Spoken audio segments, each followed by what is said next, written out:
Did you know history's greatest teacher was once considered a complete failure?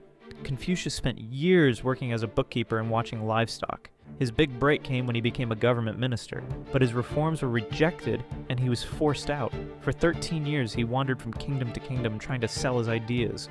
Nobody listened. At 50, he was broke and ridiculed. Most people would have given up. But Confucius made a decision that changed everything. Instead of chasing power, he decided to develop people. He created a revolutionary approach. He tailored lessons to each student's character. He turned daily situations into learning moments, and instead of giving answers, he asked questions. His failures taught him the most important lesson of all. Lasting change doesn't come from force. It comes from transforming individuals from the inside out. 2,500 years later, his wisdom still guides millions. Your setbacks aren't destroying your future. They're preparing you for it. The question isn't whether you'll fail. The question is what you'll build from those failures.